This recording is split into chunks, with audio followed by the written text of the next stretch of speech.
आज की मूवी में हम बात करेंगे 2017 में आई मूवी कार्गो के बारे में।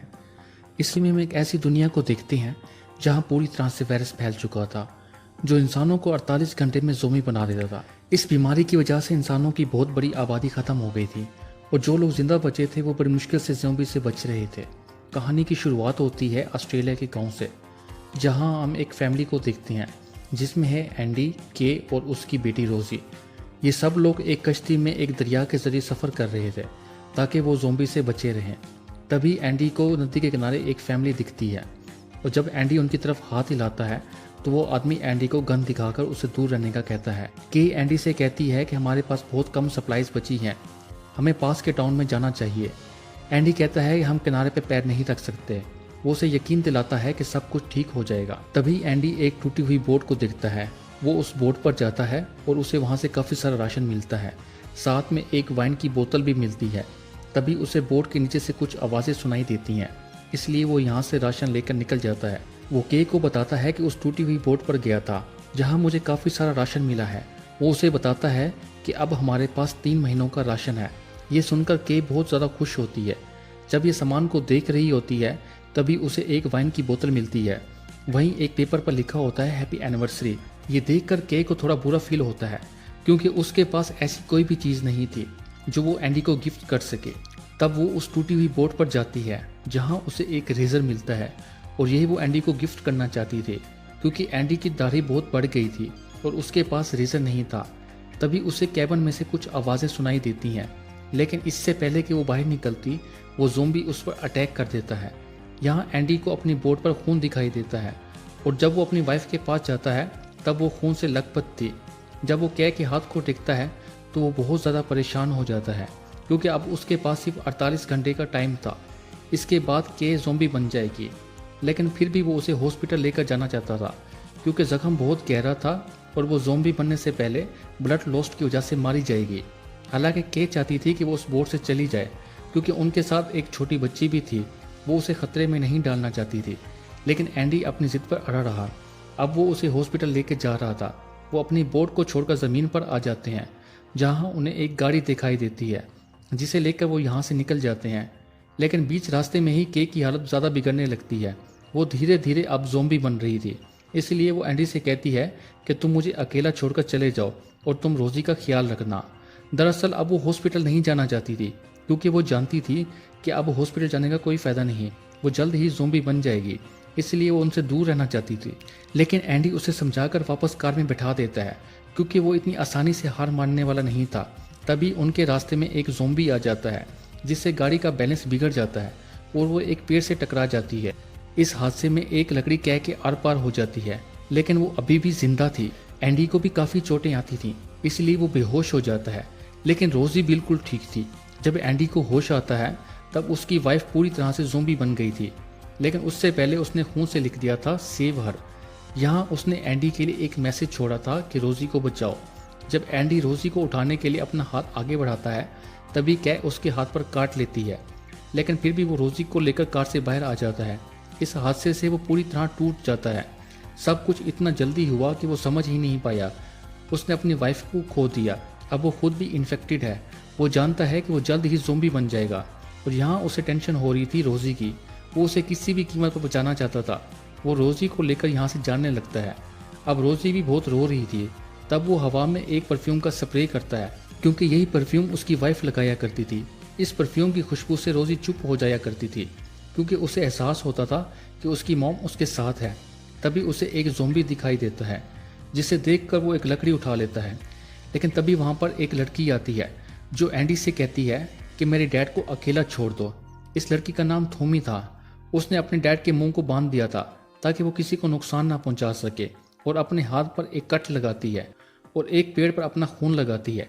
अब उसके डैड अब ज़ोंबी बन चुके थे। वो उस खून को चाटने लगते हैं। इस तरह वो लड़की अपने डैड को अपने साथ ले जाती है। एंडी भी अपने रास्ते पर निकल पड़ता है और शाम होने तक टाउन पहुंच जाता है। जब वो यहाँ के एक स्कूल में जाता है तभी उसे एक औरत मिलती है जो एंडी के घाव पर पट्टी बांधती है। साथ में वो ये कहती है कि तुम आज रात यहाँ रुक सकते हो। एंडी देखता है कि वो औरत बीमार है और उसके पास ज़्यादा वक्त नहीं है। उसी रात एंडी जंगल के लोगों की आवाज़ सुनता है जिसमें एक औरत थोमी को आवाज़ दे रही थी। वो औरत थोमी की माँ थी दरअसल थोमी अपने डैड को इस कबीले से छुपा रही थी क्योंकि वो जानती थी कि अगर उसके डैड को इन लोगों ने देख लिया तो वो उसे मार कर जला देंगे, जैसा कि वो दूसरे ज़ोंबी के साथ करते हैं। थोमी अपने डैड से बहुत प्यार करती थी, वो इसलिए उन्हें बचा कर रखना चाहती थी। अब सुबह होते ही एंडी यहाँ से निकलने लगता है। अब वो औरत एंडी को एक तस्वीर देती है जो कि थोमी और उसकी फैमिली की थी। वो औरत कहती है कि तुम थोमी और उसकी फैमिली को ढूंढो, वो तुम्हारी फैमिली का जरूर देखभाल करेंगे। अब यहाँ से एंडी निकल जाता है। रास्ते में उसे विक नाम का आदमी दिखाई देता है। उसके पास गन और गाड़ी भी होती है, लेकिन वो सिलेंडर के नीचे फंसा हुआ था। वो एंडी से कहता है कि मुझे यहाँ से बाहर निकालो। एंडी उसे यहाँ से बाहर निकालता है और विक एंडी को अपने घर ले जाता है। यहाँ हम उसकी वाइफ लोरेन को देखते हैं। यहाँ आने के बाद विक एंडी से कहता है कि तुम अपनी बेटी को लोरेन को सौंप सकते हो, वो इसका पूरा ख्याल रखेगी, लेकिन तुम्हें मेरे साथ चलना होगा। वो एंडी को लेकर एक जगह पर जाता है जहाँ वो इंसानों को पिंजरे में बंद करके चारे के रूप में यूज करता है। जब ज़ोंबी पिंजरे के पास जाते हैं तब वो उन्हें मारकर उनका सारा कीमती सामान ले लेता है ताकि ये सब कुछ खत्म हो जाने के बाद उसे किसी भी चीज़ की कमी ना हो। जब एंडी उस पिंजरे में देखता है तो उसमें और कोई नहीं बल्कि थोमी होती है। एंडी को ये सब देखकर बहुत बुरा लगता है, लेकिन विक कहता है कि तुम्हें अपनी बेटी के बारे में सोचना चाहिए। उसी रात एंडी अपनी बेटी को छोड़कर यहाँ से चला जाता है। अब वो सुसाइड करने वाला था। उसे लग रहा था कि विक और लोरेन उसकी बेटी का देखभाल करेंगे, लेकिन तभी वहाँ पर लोरेन आ जाती है और वो रोजी को भी अपने साथ लेकर आती है। वो एंडी से कहती है कि मुझे पता है कि तुम ऐसा क्यों कर रहे हो, क्योंकि तुम इन्फेक्टेड हो, लेकिन अगर तुम्हें लगता है कि तुम्हारी बेटी यहाँ पर महफूज है तो ऐसा नहीं है। विक मेरा हस्बैंड नहीं है, बल्कि उसने मेरे हस्बैंड को मार दिया था और मुझे बंदी बना लिया। मैं तुम्हारी बेटी का देखभाल कर सकती हूँ, लेकिन यहाँ नहीं। तभी वहाँ पर विक आ जाता है जो एंडी को उस पिंजरे में बंद कर देता है जिस पिंजरे में थोमी बंद थी। थोमी एंडी को देखकर डरने लगती है क्योंकि कुछ देर पहले वो विक के साथ था। यहाँ एंडी उसे यकीन दिलाता है कि वो उसे नुकसान नहीं पहुंचाएगा। वो इस केज पर गोश्त के टुकड़े को बांध देता है और बेल्ट का दूसरा सिरा केज के ऊपर बांध देता है। जब वो ज़ोंबी उसके पास आते हैं तब वो गोश्त का टुकड़ा दूर फेंक देता है, जिससे वो सभी ज़ोंबी उस पर टूट पड़ते हैं और उस बेल्ट को खींचने लगते हैं, जिससे केज एक तरफ से ऊपर उठने लगता है और इस तरह वो दोनों यहाँ से बाहर निकल जाते हैं। वो दोनों सीधा विक के घर जाते हैं जहाँ एंडी की बेटी थी। यहाँ एंडी चुपके से लोरेन को जगाता है और रोजी को उठा लेता है। अब ये सब लोग यहाँ से निकल रहे थे, लेकिन तभी विक जाग जाता है। वो एंडी पर गोली चलाता है। अब एंडी को बचाने के लिए बीच में लोरेन आ जाती है और यहाँ वो मारी जाती है। एंडी और थोमी यहाँ से निकल जाते हैं। विक उनको पकड़ने के लिए उनका पीछा करता है, लेकिन रात होने की वजह से वो उन्हें ढूंढ नहीं पाता और वापस चला जाता है। अगली सुबह थोमी उसी जगह जाती है जहाँ वो अपने डैड को रखा करती थी। यहाँ उसे अपने डैड के कपड़े दिखाई देते हैं और जब वो ऊपर देखती है तब उसे पता चलता है कि अब उसके डैड अब नहीं रहे। दरअसल इस कबीले में जब कोई मरता है तब ये लोग उसे पेड़ पर लकड़ियों के ढेर में रख देते हैं। उनका मानना था कि इससे बुरी आत्मा मरने वालों को परेशान नहीं करती। अपने डैड की मौत से थोमी बुरी तरह से टूट चुकी थी। तब एंडी उसे समझाने की कोशिश करता है और उसे कहता है कि उसे नदी के पास ले जाए। वो उस जगह जाना चाहता था जहाँ पहले उसने एक फैमिली देखी थी, लेकिन थोमी अभी सदमे में थी, इसलिए वो उसकी एक बात भी नहीं सुनती। तब एंडी उसे अपने हाल पर छोड़कर वहाँ से जाने लगता है, लेकिन वो रास्ते के बारे में कुछ नहीं जानता था और ऊपर से उसके पीछे सिर्फ 9 घंटे बाकी बचे थे। तभी उसे एक दौरा पड़ता है। जब उसे होश आता है तब थोमी रोजी को उठाए उसके पास खड़ी थी। अब वो दोनों उस नदी की तरफ निकल पड़ते हैं जहाँ एंडी ने एक फैमिली को देखा था। यहाँ पहुंचकर एंडी देखता है कि यहाँ तो कोई भी नहीं है। तब वो थोड़ा और आगे जाता है जहाँ उसे वो फैमिली मिल जाती है। जिस आदमी ने एंडी को गन दिखाई थी वो एक गधा खोद रहा था। दरअसल वो आदमी भी इन्फेक्टेड हो गया था। अब वो खुद के साथ साथ अपनी फैमिली को भी मारने वाला था, क्योंकि वो नहीं चाहता था कि उसके बच्चे ज़ोंबी बनकर घूमें। वो एंडी को गन दिखाता है और कहता है कि मेरे पास 6 गोलियां हैं, अगर तुम चाहो तो इनमें से 2 यूज कर सकते हो। एंडी उसकी बात सुनकर यहाँ से चला जाता है। तभी उसे एक के बाद एक 3 गोलियों की आवाज सुनाई देती है। मतलब उस आदमी ने अपनी पूरी फैमिली को खत्म कर दिया था और आखिर में वो खुद को भी मार देता है। एंडी उसकी गन उठा लेता है क्योंकि अब वो भी मरना चाहता था।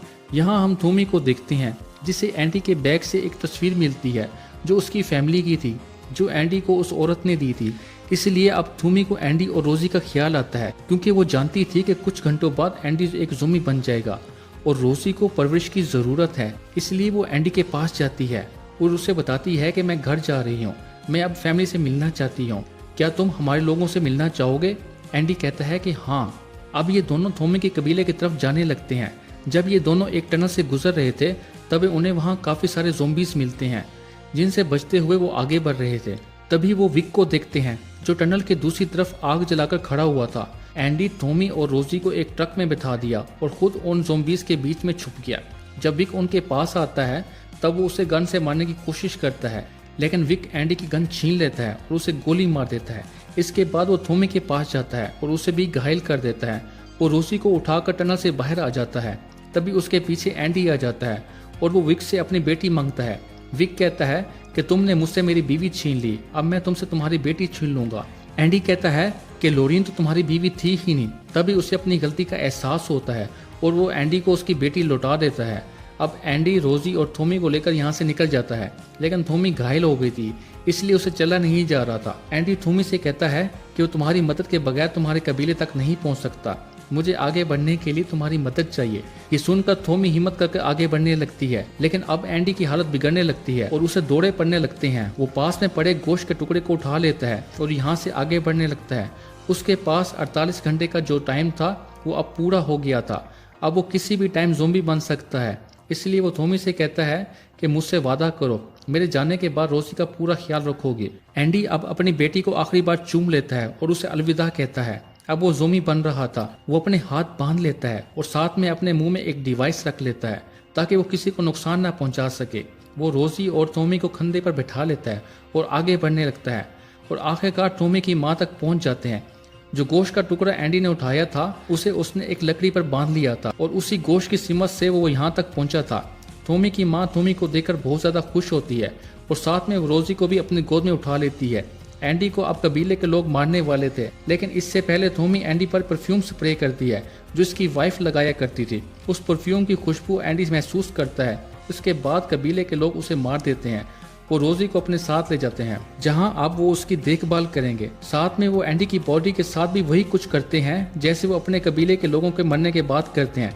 इसके साथ ही ये मूवी यहाँ पे एंड हो जाती है।